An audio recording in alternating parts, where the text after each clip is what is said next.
बिस्मिल्लाहिर्रहमानिर्रहीम इय्याका नअबुदु व इय्याका नस्तईन। मेरे पाकिस्तानियों, आपको तस्नीम हैदर का सलाम।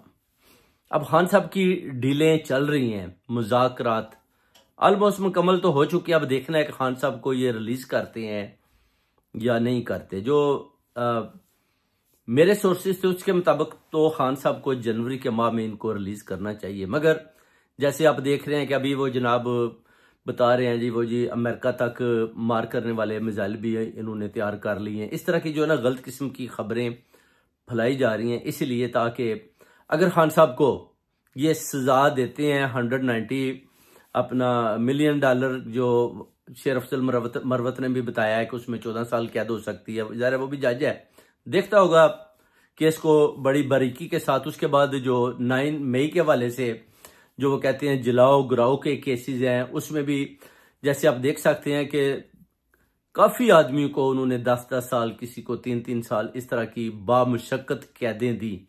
और उसे दिखाई देता है कि ये खान साहब को भी सजा देने पर तुले हुए हैं, क्योंकि जो मुज़ाकरात खान साहब ने 2 शर्तें रखी थी जो उन्होंने एक्सेप्ट की, जो इन्होंने 3 रखी थी, खान साहब ने 1 एक्सेप्ट की, 2 इनकी ना मानी। अब देखना है कि उन शर्तों के बारे में जनरल आसिम मुनीर या अपना शहबाज शरीफ ग्रुप तो पहले नहीं चाहता, नवाज शरीफ भी नहीं चाहता कि ये जो मुज़ाकरात है ना किसी तरीके के साथ भी अपना जो है ना मुकम्मल हो, क्योंकि उनको पता है कि अगर खान साहब बाहर आ गए तो फिर हमारी हुकूमत चली जाएगी।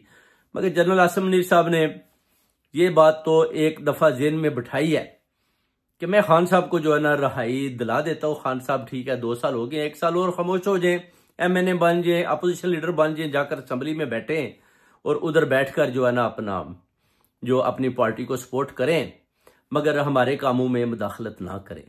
तो ये चीज़ें देखनी है कि खान साहब ने जो उनकी ये बातें हैं कि हमारे सिस्टम में हमारे दारों के खिलाफ या हमारे दारों को चेंज करने की जो खान साहब ने तैयार किया हुआ है, उसमें वो कितनी सच्चाई है कि आया खान साहब ये बात मानने को तैयार हैं कि नहीं है तैयार। क्योंकि बैलिस्टिक मिसाइल का जैसे ये बता रहे हैं कि वो अमेरिका तक जनाब मार करते हैं, और ये चीज़ें बताई जा रही हैं कि अगर हम खान साहब को 9 मई के हवाले से कैद सुनाते हैं तो फिर अगर ट्रंप हुकूमत या ट्रंप उस चीज़ में मुदाखलत करता है तो फिर हम कह सकते हैं कि ठीक है जी, हम आपके साथ डील करते हैं कि जनाब हम तो बैलिस्टिक मिसाइल नहीं बनाते जो अमेरिका तक मार करें, तो हम जनाब अलीना खान साहब की जो है ना वो आप सिफारिश ना करें, आप MBS को ना बोलें, या आप हमें इनडायरेक्टली या डायरेक्टली ये पैगाम ना भेजें कि खान साहब को रिलीज़ कर दें।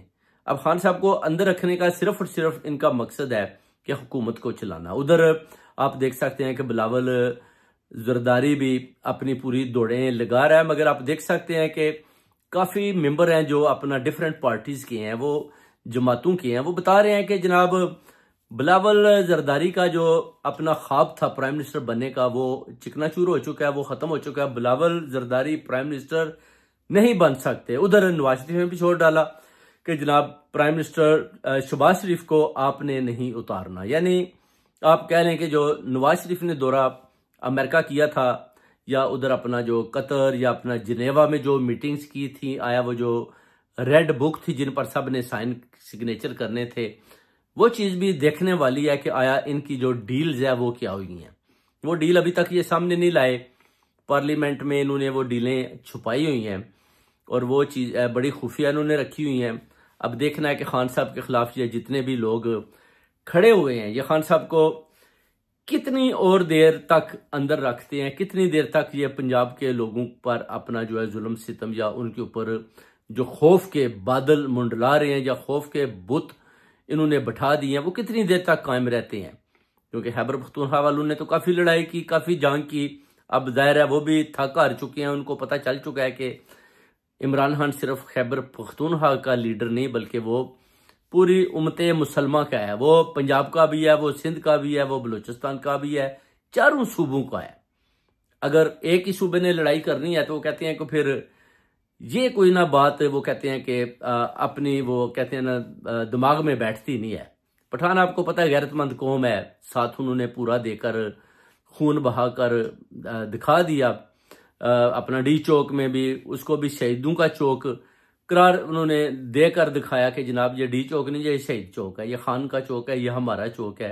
हमने इधर अपना जो है ना हलाली खून बहाया है और हमने अमा खान की रहाई मांगते हैं। अगर उस सूरत में भी आप देखते हैं कि खान की रहाई नहीं होती। तो अब खान साहब ने भी बोला कि मैं 26 नवंबर ना भूलूंगा ना मैं भूलने दूंगा। ये भी खान साहब ने अंदर से बहुत बड़ा मैसेज दिया। और ऊपर से अलीमा बाजी ने भी बता दिया कि अगर खान साहब को कैद कर भी देते हैं तो सुप्रीम कोर्ट में ये जो कैद है ये हवा में उड़ जाएगा। इसका मतलब है कि हुकूमत या अदारे सिर्फ और सिर्फ ये चाहते हैं कि किसी तरीके से भी खान साहब को जितना भी लंबा अंदर रखा जा सके हम रखें। मगर प्रॉब्लम जो सबसे बड़ी उनके सामने आई वो क्या थी, वो है ट्रंप। अब उधर आप देख सकते हैं रिचर्ड ग्रैनल का जो ट्वीट है कि खान साहब को रहा करें, उसके बाद एक और सेक्रेटरी है उसका भी ट्वीट शुरू हो गया है। इसका मतलब है कि जो ट्रंप है वो वाकई ही इस चीज में इंटरेस्ट लेता है कि खान साहब को रहा किया जाए, खान साहब की रहाई को मुमकिन बनाया जाए, जिसकी वजह से जनरल आसिम मुनीर या उनकी दूसरी टीम जो पीटीआई को कुचल रहे हैं, जिन्होंने खान साहब के ऊपर इस हुकूमत जैली हुकूमत के साथ मिलकर 200 से ज्यादा केसेस बनाए, वो भी परेशान है कि अब करें तो क्या करें।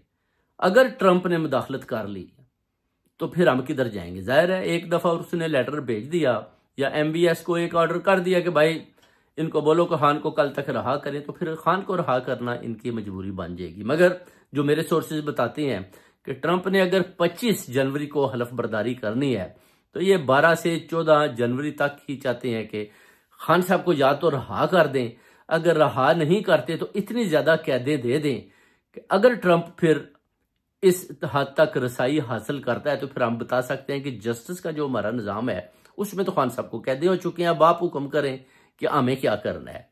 फिर जाहिर है उसके बाद ट्रंप देखेगा अगर कैदे हो चुके हैं तो फिर खान साहब के लिए कोई और तरीका निकालना पड़ेगा। फिर वो बोलेंगे जी ठीक है जी आप अपीलें करें, अपीलों के बाद फिर वो अपना अदालतों को बोलेंगे कि ठीक है जी आप खान साहब के केसों को खत्म कर दें। और जब खान साहब के ऊपर इतनी ज्यादा अपना बोझ डाला जाएगा, इतनी ज्यादा कैदें दी जाएंगी, तो फिर उनको बताया जाएगा कि देखें जनाब हमने आपकी कैदें भी खत्म करवाई हैं, तो अब आप ऐसा करें, मेहरबानी करें, सरदारती निजाम से भी दूर रहें और अदारों के ऊपर भी उंगली उठाना बंद कर दें और इस सिस्टम को चेंज करने की भी कोशिश ना करें। आप चाहते हैं तो ठीक है, आप इलेक्शन लड़ें, MNA बने, अपोजिशन लीडर बने और जाकर असम्बली में बैठे। मगर अगर आप ये चाहें कि जनाब आप प्राइम मिनिस्टर बन जाए तो हमने आपको बनने नहीं देना, क्योंकि फॉर्म 47 की दोबारा अगर इलेक्शन होता है आप जीती है तो हम आपको फिर हरा देंगे।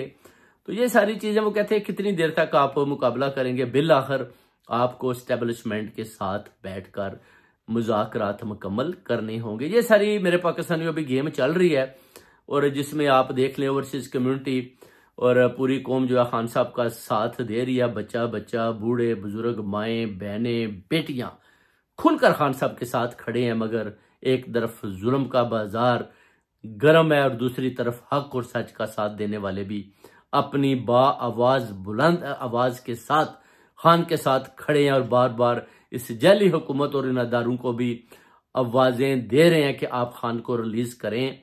तो इसमें आपकी भी बेहतरी अगर नहीं करेंगे तो फिर इनके जो अंजामात हैं वो कहते हैं कि वो अच्छे नहीं होंगे और आपको ये बात देखनी और सुननी पड़ेगी कि जनाब आपने अगर खान को रहा ना किया तो फिर जो तकलीफें भी खान ने उठाई हैं वो आपको उनका बेसिकली हिसाब किताब देना पड़ेगा। बहुत बहुत शुक्रिया मेरे पास।